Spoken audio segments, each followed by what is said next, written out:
02 or go to give2wbai.org. And again, 7 p.m., our windows, open them up, clap for those essential workers. Okay, stay tuned for Revolutions Per Minute.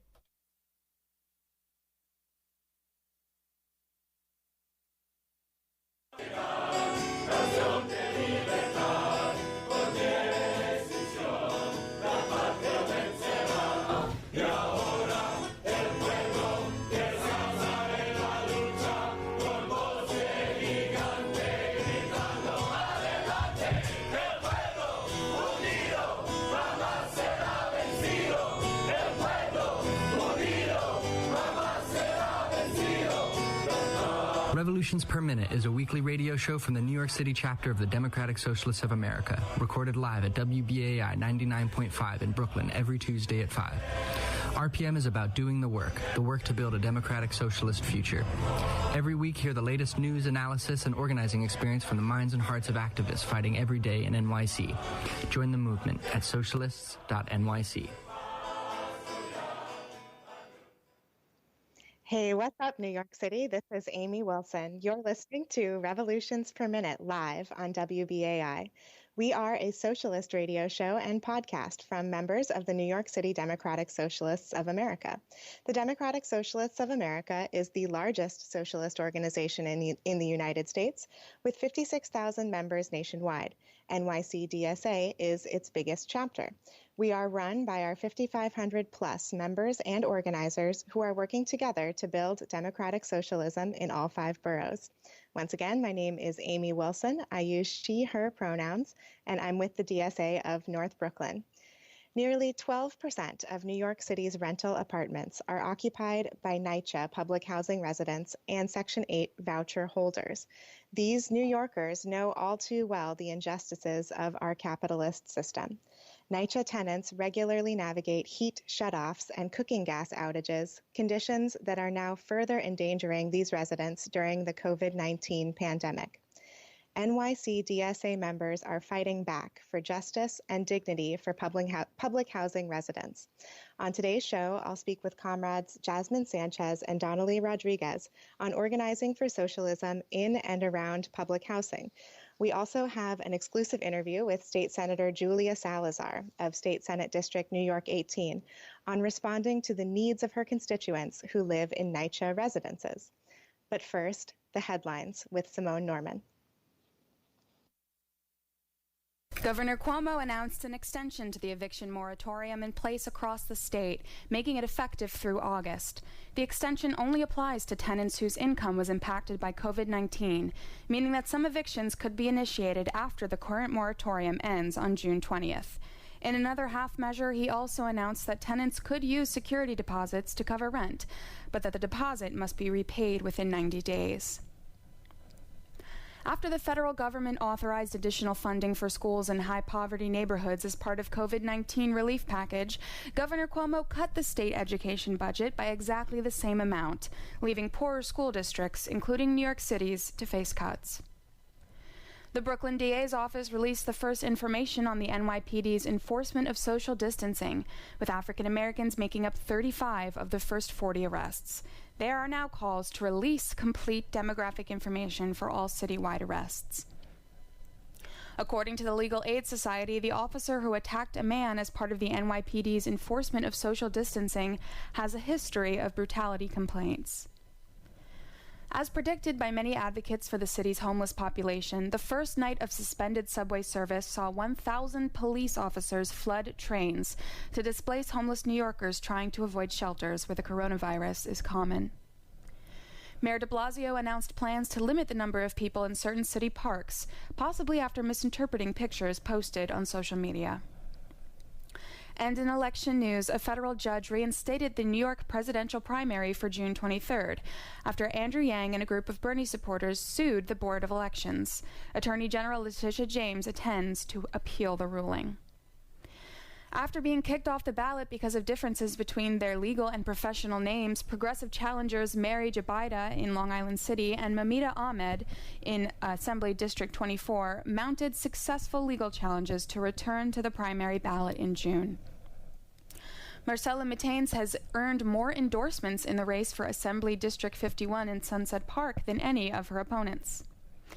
And finally, the New York City Campaign Finance Board released a report that analyzed voting patterns in New York City, revealing that 21% of registered voters never voted in a single election between 2008 and 2018. Thank you, Simone Norman. Our headlines are brought to you by The Thorn, an incredible weekly newsletter by NYC-DSA's Electoral Working Group covering local politics and radical activism. Subscribe at thethorn.nyc. So on today's edition of Revolutions Per Minute, we are talking about Nycha and Section 8 housing, otherwise known as public housing in New York City. And to help me do that, I'll have a live interview later on in the show with two comrades with deep experience on the topic. But for now, we're going to go to a pre-recorded interview with our State Senator Julia Salazar. I had what is, at least for now, a rare opportunity for a Democratic Socialist in the United States, which was the opportunity to interview my very own elected representative, who's also a comrade. So, Reggie, if you could give us a hand and roll that clip with Julia Salazar.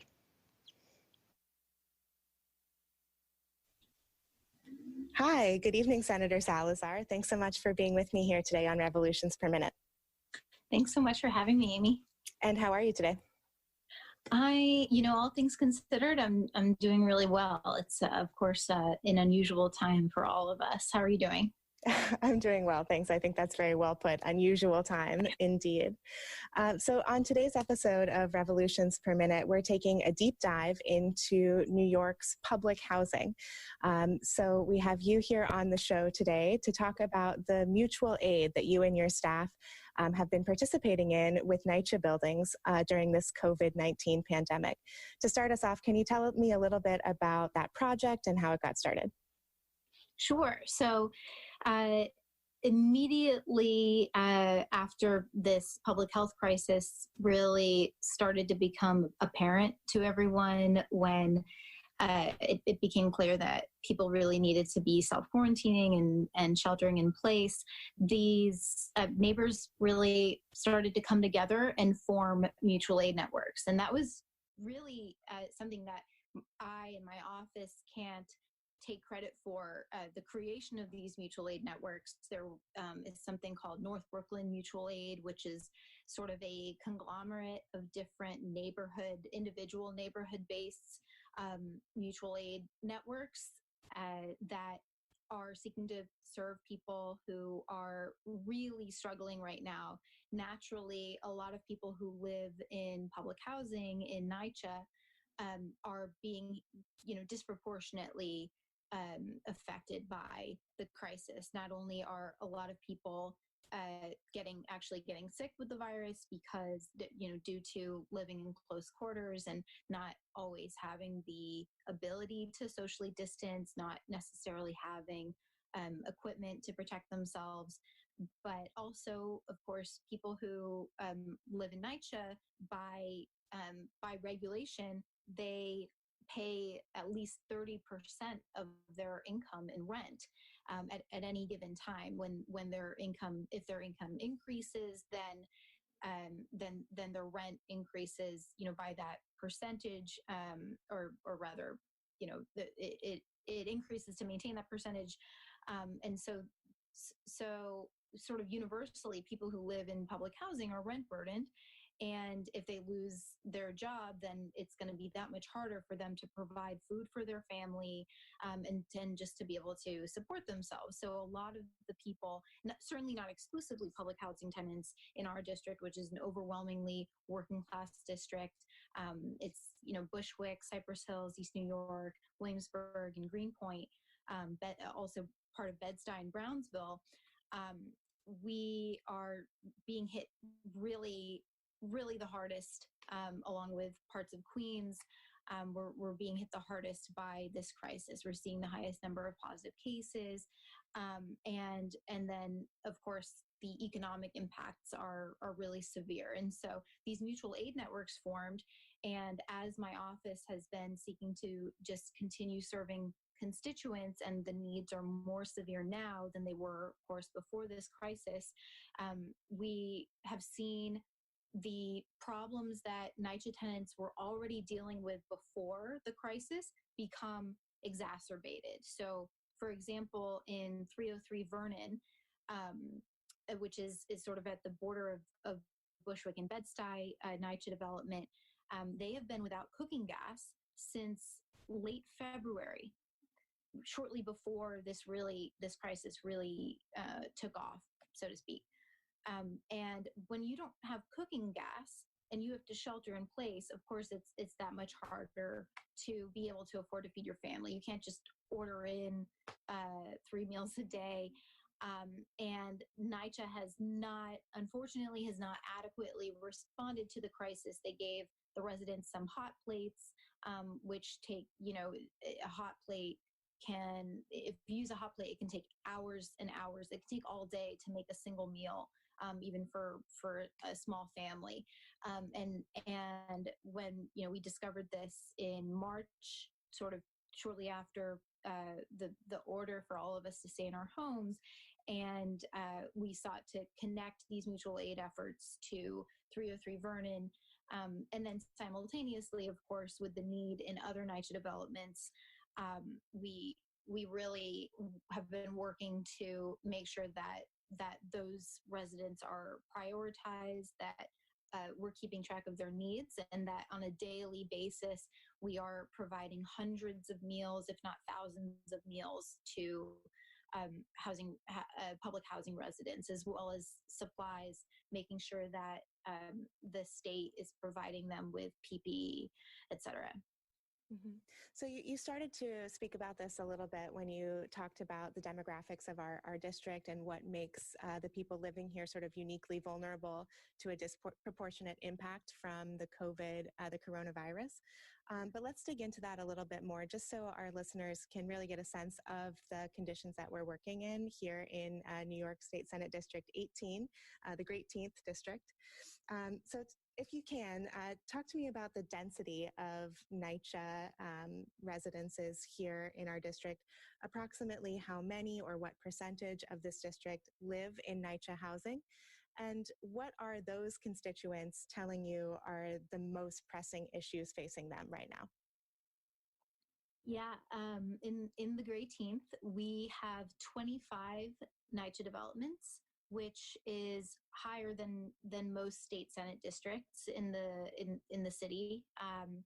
It's like among the top 5 state senate districts with the highest number of public housing residents, and that really reflects the needs that people have right now.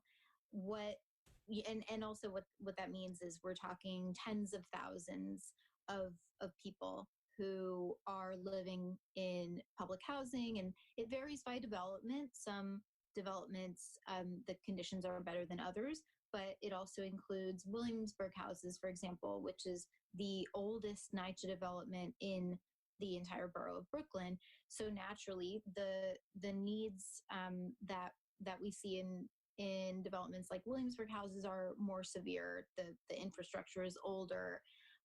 And frankly, the capital needs have been neglected for longer, unfortunately, by the state and the federal government. What we are hearing from residents is that many of them are losing their jobs.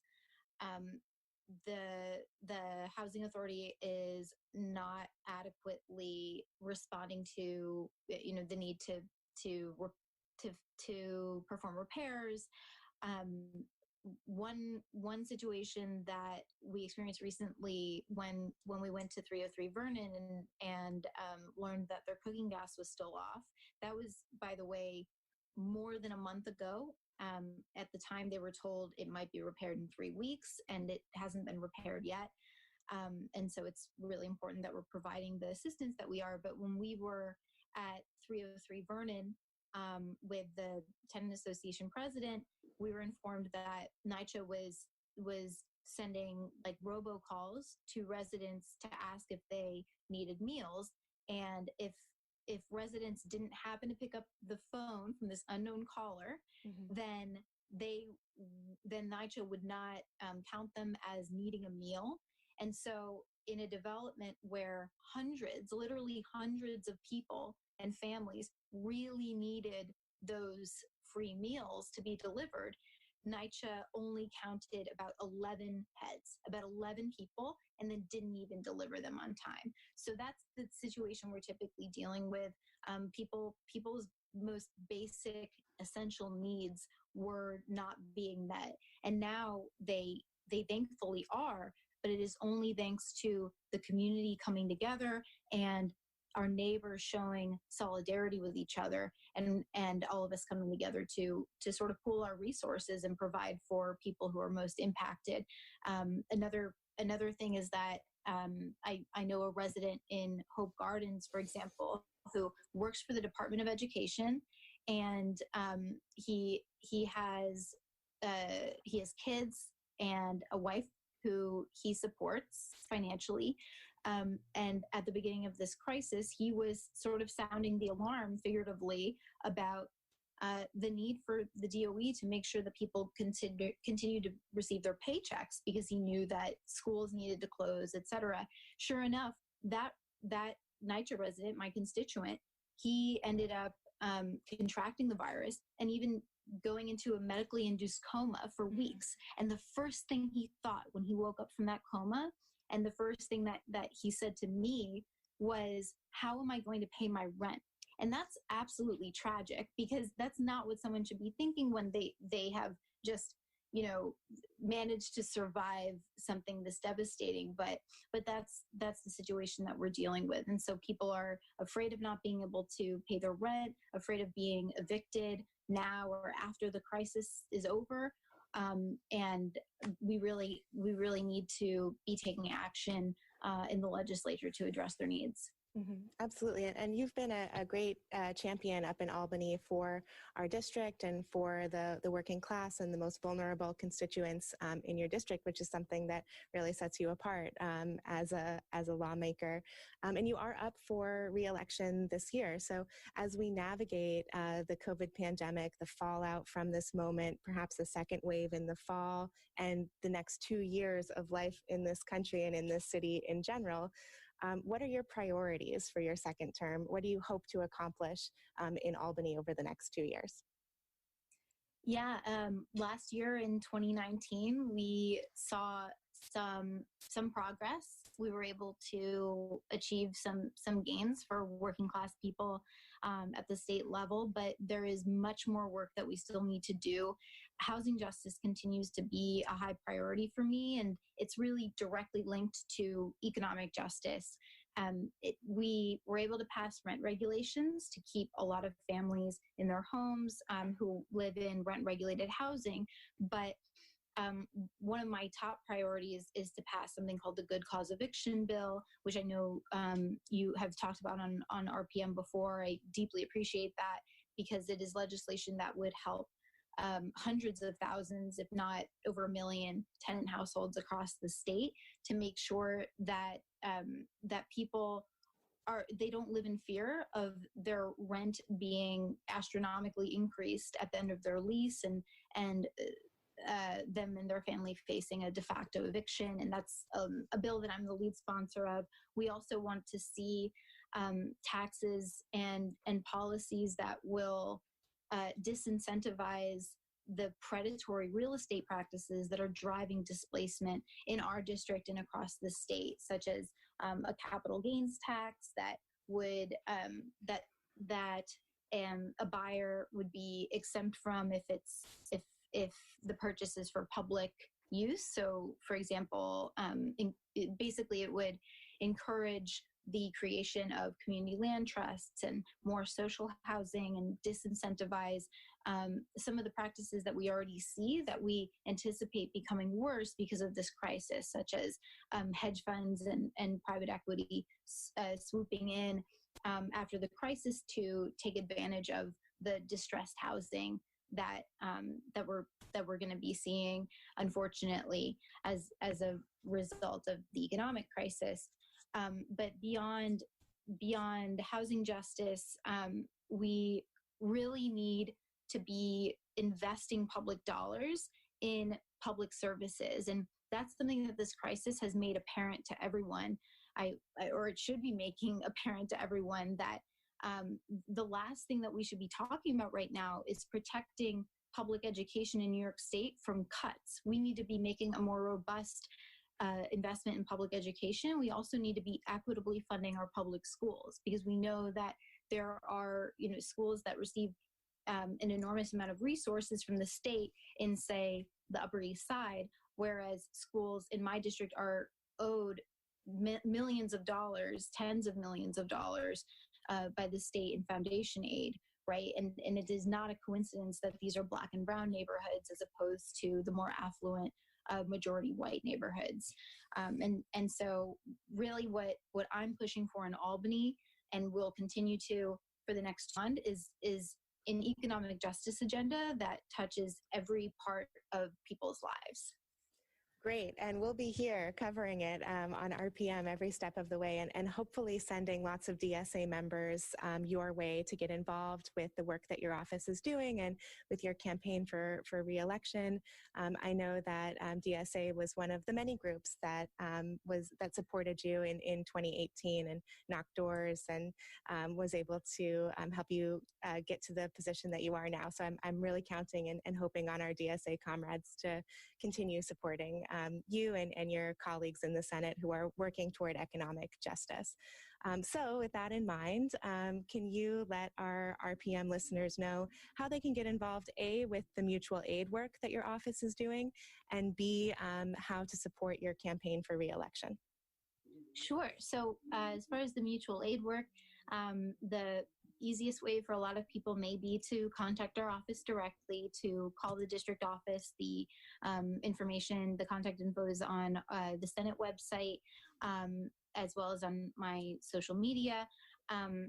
But also they can reach out to North Brooklyn Mutual Aid if they're not sure which one of the hyperlocal mutual aid networks to get involved in. Bushwick Mutual Aid, which just this morning was packing up supplies and food and meals for hundreds or thousands of people in our neighborhood, was distributing those today. There's an opportunity on basically a daily basis for people to volunteer their time, and our campaign work is also directly related to that. So not only is my district office participating in it, but right now, because of this moment, we know that campaigning is not what it was in 2018, and we really need to be mindful of people's needs, in addition to, of course, encouraging everyone to come out to vote. June 23rd is the election. Our campaign website is salazarforsenate.com. And if anyone who goes to that website can click on the volunteer link, if they are, have the resources and can donate, that's wonderful. There's also a link to donate in order to support this campaign, which is fueled by the grassroots and, continues to, we don't accept any for-profit real estate donations or corporate PAC money. So anything that people can contribute is also helpful. But the most valuable thing that people can do is volunteer their time. We're phone banking constituents, both to ask about their needs, talk about the campaign and our policy agenda as socialists, and also to make sure that everybody is able to vote remotely in June, because we don't know, the public health situation we'll be in. Absolutely. Yeah, that'll be a huge thing for this election in June.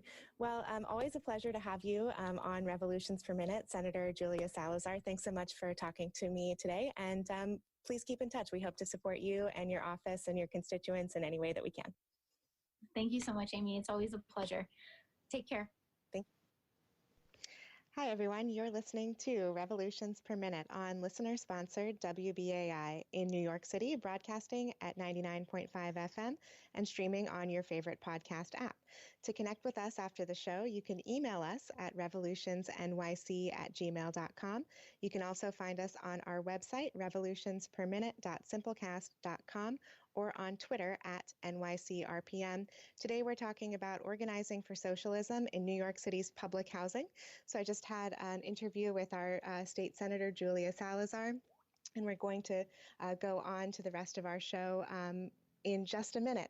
But before we do, I do want to ask you, if you can, to at least consider contributing financially to WBAI to demonstrate your solidarity with our community and with our project of uplifting the working class voice of New York City. We are in our spring fund drive. So if you'd like to make a recurring donation, you can go to our website, wbai.org, scroll down, click on BAI Buddy, and make sure that you dedicate your BAI buddyship to us, Revolutions Per Minute. Tell them we sent you. You will receive a BAI Buddy card. That's something not everyone has, and a very snazzy WBAI tote bag. You can also make a one-time donation if you prefer, or you can do it over the phone. The pledge drive number is 516-620-3602. That's 516-620-3602. And to all of those out there who are already BAI buddies or who have already donated, became members of the station, whatever it may be, thank you so much. We so appreciate your support and everything that you do to keep the station on the air. So with that said, I'd love to move into my conversation with my guests over the phone. Jasmine and Dannelly, are you there? Yep. Dannelly here. Oh, great. I'm so happy when it works. This is all a little new, trying to figure out how to do everything remotely. So please, if you would, tell us about yourself. Give me a brief introduction to who you are. And I'll give you these questions to guide you. What people, places, experiences, or education shaped your politics, and what brought you into organizing? Let's start with you, Jasmine. Great. Thank you so much for having me on the show. My name is Jasmine Sanchez. I'm a lifelong Nycha resident over at Baruch Houses on the Lower East Side of Manhattan. I've been here, my family's been here since the mid-60s. My grandparents came from Puerto Rico in 1959, and they resided in a tenement building on Orchard Street, and the landlord burned the building down after 6 years of them being there. So they experienced homelessness for a really brief moment, but then they moved to Hunts Point with my great aunt, and my grandfather applied for Nycha, and we have been here, the first family in our unit, one of the first families in the development, which is really important for me. But then I started seeing the injustices that plague families like mine, where my grandmother couldn't speak, read, or write in English, and she only spoke in Spanish. She only had a 5th grade education. And when brought out to like Nycha meetings or face-to-face meetings, she would have to pull me out of school and so that I can serve as a translator. And I just saw how they made her feel as if she wasn't worthy because she could not communicate with them. She didn't have the educational status that most folks would want, New Yorkers or citizens to have. And that just like ignited this fire in my belly to want to do more. And at 14, I decided to work at my local boys club of New York. And I specifically selected the younger kids, 6 through 8-year-olds, because their families were just like mine, where parents could not, didn't know how to speak English, didn't know how to read in English. And I served as that translator and helped transcribe documents for them, and even worked with educational barriers with them and their children. So those are some of the things that have shaped where I come from and what I'm passionate about and what I fight for. It's things that I've experienced, and it's things that I have seen others like myself go through, or even just hearing what their experiences are. And, we live in New York City, and these are things that should not be happening. And we see this even back in the 60s occurring, but now we're in 2020, and we see it happening to Nycha residents. And it's just like, how is this still happening? We're not second-class citizens. We are strong, hard workers, working-class people. And it's actually just pushed me to fight more for public housing in our communities, just because I want them to receive the work that we deserve, like we are worthy, as one of my friends, Lakeisha, states. So That's a little bit about me and why I'm here and why I organize. Awesome. Thank you so much. Dannelly, tell us about yourself. Definitely. Thank you so much for having me. What's up, Jasmine? Glad you're here with me. Hey, Dannelly. So, hey, my name is Dannelly Rodriguez. I am a first-generation Dominican American. My parents came from the Dominican Republic, moved to West Harlem. Lived there for a couple of years, maybe until I was about 3 or 4, but then we moved to Astoria, Queens. So I'm a full-blown Astoria, Queens kid, been here ever since, and I've been holding on for dear life since because Astoria has been one of the epicenters of gentrification throughout New York City. So, I grew up in a private home in Astoria, and it was a phenomenal place, really. But over the years, from like the early 90s up until I would say the early 2000s, the rent increased tenfold. We went from paying $800 a month to roughly $1,800 a month over, I would say, a 10 to 15-year period. Luckily enough, my mother applied for Section 8 during the time we were in this private home, and she got called in for Section 8. So if it weren't for that Section 8 apartment, we would have probably had to leave New York City because we couldn't afford it. The rent was just through the roofs. So finally, she moved into her Section 8 apartment, and I was there living with her for a couple of years. And immediately, I recognized that although the rent was affordable, right, my parents and everyone in the building were living in deeply inhumane conditions, right? There was leaks from the roof. There was mold. There was vermin, and a whole host of issues that many of the tenants in the building were experiencing. What I also recognized was that the building was predominantly black and brown. It was a black and brown sector of the Astoria community, which wasn't the case in my prior private home, which was more old white immigrants who owned private homes throughout. So I just couldn't help but recognize that now we have affordable rent, but we have to live in these deeply inhumane conditions. I thought it was blasphemous, right? So I organized my mom's building, her tenants, her neighbors. We orchestrated a rent strike with my mother and some of the tenants on her floor, and we were able to get a whole host of repairs done in my mother's apartment, along with the roof in the building.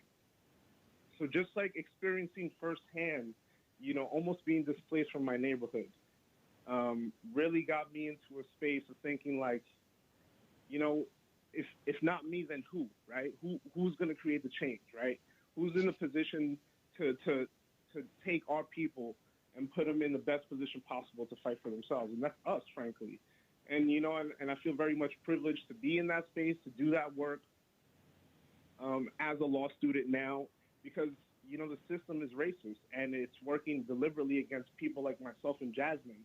And we're lucky to be in this position. So I think to myself every single day, like, if it's not me, if it's not Jasmine, who the hell is going to do it, right? And that's the thing that matters the most to me. And, looking at public housing, Section 8 is sort of this quasi-public-private partnership that exists, which Nycha is now trying to push through RAD and through Nycha 2.0. I know firsthand that what they're selling is a gimmick.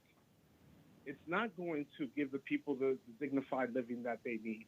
It might do it for a short period of time, but at what cost?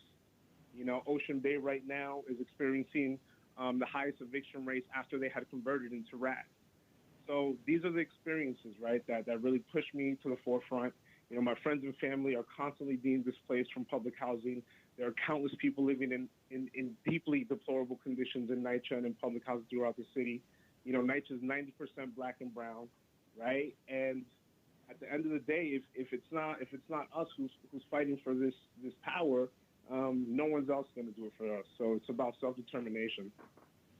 Absolutely. Absolutely. So, Dannelly, you did touch on this a little bit in your response, but I'd love if you could, or maybe Jasmine can chime in as well. What is RAD? What is this struggle that you're referring to in reference to Nycha buildings? So RAD is a HUD program that's called the Rental Assistance Demonstration, and the goal is to bring Nycha under private management. So the whole thing is they say, oh, we're just going to give away a lease over to a management company that's going to, in turn, make the updates and the upgrades necessary in Nycha right now. The problem with that is it's privatizing the management of Nycha at the cost, like in order to repair it. And that's going to lead to displacement, right? Because it's not going to have the same robust federal guarantees and the federal rights afforded through HUD that they would otherwise have, right? So it's basically transitioning Nycha from the federal rights that they have to sort of the Section 8 leases that exist. And as Nycha tenants right now, as a collective block, their leases are collective in nature. So they have a huge source of protection because this is public land and it's publicly managed. When you transition into private management, then those interests change. And the reason why they're doing this is that they say that there's no money, that they need to access private equity markets, and private management will allow us to do that. So that's what RAD is. And if Jasmine wants to chime in, feel free. Yeah, and basically as of like February 2020, New York plans to convert nearly like a third of its public housing stock. So that's close to 62,000 apartments into private management. And we cannot have the displacement of 62,000 households and families. Right. No, and especially not now, especially with the COVID pandemic having descended between February 2020 and today. These issues of housing and housing justice have taken on an incredible new importance to many people across the city. So just to give a little bit of context for what we're talking about when we talk about public housing in New York City, it's approximately it's a 750,000 people in New York live in either Nycha or Section 8 housing. Nycha has 326 public housing developments across the 5 boroughs. And as I mentioned in the introduction to today's Revolutions Per Minute, that adds up to about between 11 and 12% of the city's rental apartments are rented through these programs. And these tenants comprise about 6.5% of New York City's population. So it is quite a sizable population that we're talking about when we talk about people who live in public housing. Right. Yeah. Absolutely. So let's talk a little bit. Both of you started to allude to it in your introductions and in the words that you just spoke. But let's talk a little bit about what organizing in public housing looked like before the descent of the pandemic. What type of ongoing or long-term campaigns have each of you been involved with separately or together? I'll defer to Jasmine first. So Dannelly and I work closely on several campaigns when it comes to Nycha. The one thing that we did pre-Nycha is really providing educational workshops within Nycha developments. I think that's really important because people do not know what their rights are as Nycha tenants. We have federally protected rights as opposed to an average renter, and a lot of folks don't understand what that means. So we organize a DSA working group, a Nycha working group, and we've been able to really break into some of these developments that have these gatekeepers that don't allow for civic engagement. And we've organized around the lack of repairs, the water leaks, the rodents in the development, the closed Nycha tickets, anything that has to do with the lack of follow through from Nycha. We've been organizing around that. We've spoken to residents about HP actions and how to do that and what their rights are. And, you know, we've worked with organizations like the Housing Justice for All Coalition, Movement School, the DSA, obviously, to really bring these resources into our communities, because what I found is that I've always said it, Nycha is deemed as second-class citizens. There's not a lot of action that happens here. There's not a lot of resources that are provided to us, communication from, elected officials or community boards. That doesn't trickle into public housing. So a lot of folks don't know about those meetings. They don't know about budgets. They don't understand what any of those things mean. So it's really bringing this and meeting folks where they are. And I think that that's been a testament to the work that we've all been doing on the ground. And it's just been really about making sure that folks are living in dignified housing and that they are worthy and that they know that they have support, if not just from NYCHA residents, but from allies, from all of these other groups that state that housing is a human right, because it is, that healthcare is a human right, because it is. And in public housing, we see that by design, we are situated between bridges, highways, very busy streets with pollution very high. So we have a very high asthma rate, respiratory ailments to our seniors. And these are the issues that are not being addressed, but we're organizing around them so that folks can be part of this and be at the forefront of these fights. And that's something that didn't happen decades ago, but it's happening now in this movement that we're building on the ground. Yeah. And to add to that, before COVID-19, the issues, I would say, were as bad for NYCHA tenants as it is for, your essential workers right now and other people who are going through, grave, like, pandemonium amidst the crisis right now. And now during the crisis, it's just tenfold for NYCHA residents. Yep. So, but like Jasmine said prior to COVID-19, I was particularly focused on assessing the deplorable conditions that NYCHA tenants are living in, particularly here in Western Queens. I'm with the Justice for All Coalition, where we empower tenants in Queensbridge, Ravenswood, Astoria, and Woodside houses. And we were hosting meetings on a monthly basis. We were collecting information from residents about the conditions that they were living in. And we were in the process of filing complaints to NYCHA about the deplorable conditions that people were living in pursuit towards a rent strike, right? And it was, much, simpler in those times because, and it's so crazy to say in those times as if this wasn't like 8 weeks ago, right? Right. To be on the ground with NYCHA tenants, because NYCHA tenants are busy with their lives, right? They have work, they have families, and a whole host of different things that they need to be worried about. So organizing always oftentimes takes a back seat, right? So there was that challenge in and of itself.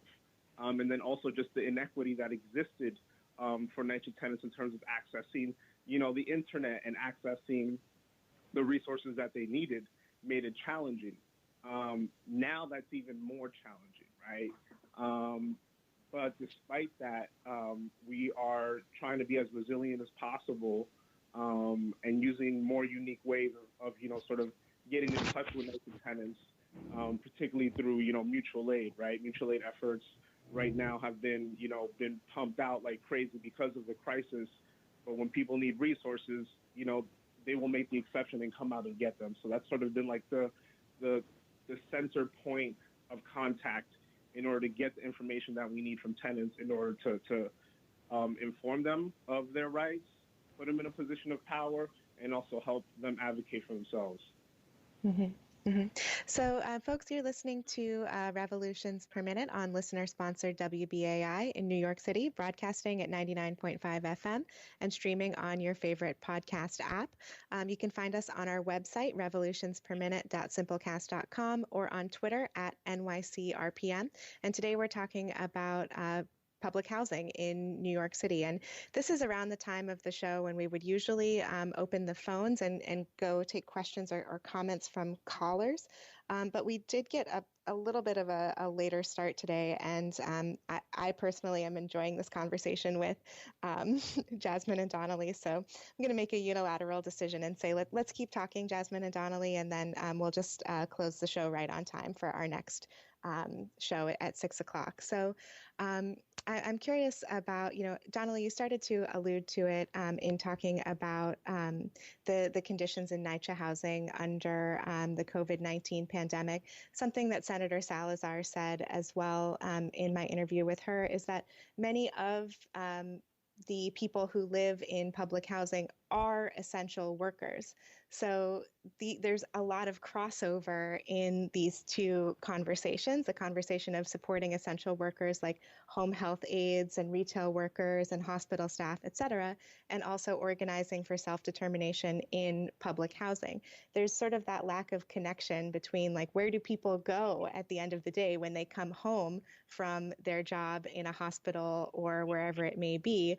For some, they're coming home to conditions that make it very hard to successfully physically distance or certainly to quarantine if they were to be exposed to the virus. So let's talk a little bit about that sort of the moment issue.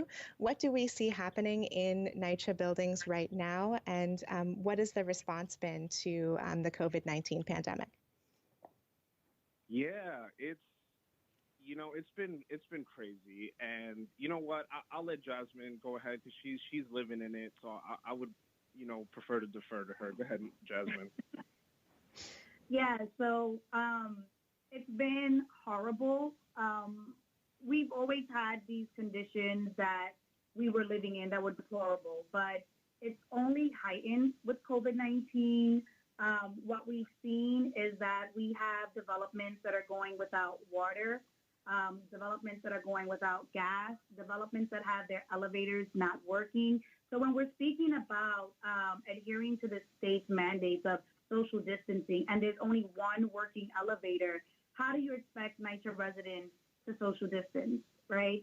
How do you expect these essential workers that are coming out in and out of the building to consistently wash their hands, wash themselves when there's no running water? And then families that are under stay-at-home orders, but they don't have gas, how are they going to feed their households? They have to request deliveries, right? And you're exposing families to that when they're requesting these deliveries, right? So we've seen that there has been no communication from NYCHA. They actually had let me not say none. They've had a late start in communicating. They waited about 4 weeks to put signs in the buildings. Nothing has come via mail in regards to COVID-19. They've indicated that they've called folks. However, their numbers that they're calling, they could be prepaid phones. They could be Obama phones. Those are numbers that are constantly rotating, so you're not making positive IDs. And this is just all fine for them. The other thing is that they're doing this a lot on social media. When we have 81,000 seniors that reside in NYCHA, they do not have access to Twitter. They do not have access to Facebook, and some don't have access to emails. So that's actually some of the things that we've been enduring. There has been messages that the governor was going to issue PPE. That was issued to like the tenant leaders. Tenant leaders have not given that out to the residents. So you have folks that are walking around without any gloves or masks because they cannot find them in our local stores, and the tenant associations are not providing them. The tenant associations may not even be active. So if you have a development that doesn't even have those set up, you're not going to receive them. And then, there's this fight, right, between the mayor and the governor of who does the best and who's the toughest, elected. So, like, the governor is sending them straight to the tenant associations that are not giving them out to the residents. But then you have the mayor that's providing it by mail. So I can say that I received my mail from the mayor's office for my PPE, and a lot of other NYCHA developments had. But, it's like we're already in 2 months of this, and we're just getting the PPE. Like, my community was hit by Superstorm Sandy, and you would think that the elected officials at the state would have a plan in place so that if another crisis occurred, they would be prepared. But they did not, which is why NYCHA and the city acted so late to provide resources and provide information to over 600,000 residents. 1 in 15 New Yorkers reside in NYCHA. That's a substantial amount of New Yorkers. So, yeah, and we have organizations like myself. I'm from NYCHA. I started LES Mutual Aid, which provides resources and meals and PPE to public housing residents on the Lower East Side of Manhattan because no one else was doing it. So you have folks that are actually taking care of their community because at the end of the day, What doesn't change are the residents of this community. What always changes are the elected officials. So we have to take care of ourselves and not depend on others to take care of us. And that's why we've launched LES Mutual Aid. Wonderful. Well, Jasmine, you actually started to transition into my final question for you. We are coming to the end of our Revolutions Per Minute episode for today. For those who are listening, who agree with us that this is really an outrage and a disgrace, how can people get involved? You know, beyond, as you just suggested, participating in local mutual aid networks, how can those listening, whether they live in public housing or whether they are in solidarity with those who live in public housing, what can we do to better these conditions? Yeah, to be part of the Nycha working group for DSA, just email us at dsanycha@gmail.com. And if you wanted to be part of the LES Mutual Aid effort for public housing and Section 8 residents, you can just email us at lesmutualaid@gmail.com. Those are also our handles on all social media. Awesome. And can you tell me the email address again? dsa.nycha@gmail.com. DSA Nycha, all one word, email.com. Awesome. Dannelly, do you have anything that you want to add, closing thoughts or asks to share of our audience? Yeah, definitely. I definitely want to direct people to the mutual aid effort startup here by the Queens DSA, which is mutualaid.nyc. You can volunteer through the website or you can request resources on that website. And this is true for anybody in Queens and in the city particularly. And if you want to get involved, definitely send an email to dsanycha@gmail, and you can reach out to me personally either on Instagram at Dannelly.Rodriguez, the tag. But I do want to highlight before we get off the line in terms of one of the big struggles that Nycha tenants are experiencing right now, just given the fact that, they're living in deplorably inhumane conditions, their only reprieve from it is to be outside, right? And right now, when they're outside, whether it's for just leisure and they're practicing social distancing or it's mourning loved ones that have passed away, the police have been disproportionately brutalizing them in their communities. And I think it's important that we highlight that because the NYPD is literally waging a war on Black and brown people right now. Out of 40 arrests recently, 35 of those arrests for social distancing have been Black folk. And as we know, Nycha is predominantly Black and brown. So I think it's important to highlight how systemically, even before COVID and amplified now, the racism that exists in public housing is being amplified by the overt racist law enforcement practices that are happening right now. And these are all things that have housing implications on people's lives. If people get arrested, they are subject to lose their homes in Nycha. And these are things that we need to think when moving forward. So definitely stand in solidarity with the Nycha tenants, speak out for Nycha tenants, support Nycha tenants, and do whatever it is you can to provide support to Nycha. Wonderful. Thank you so much, Jasmine Sanchez, Dannelly Rodriguez. We've come to the end of our show of Revolutions Per Minute. Please tune in again next Tuesday, 5 p.m. right here on WBAI. Thank you. Thank you.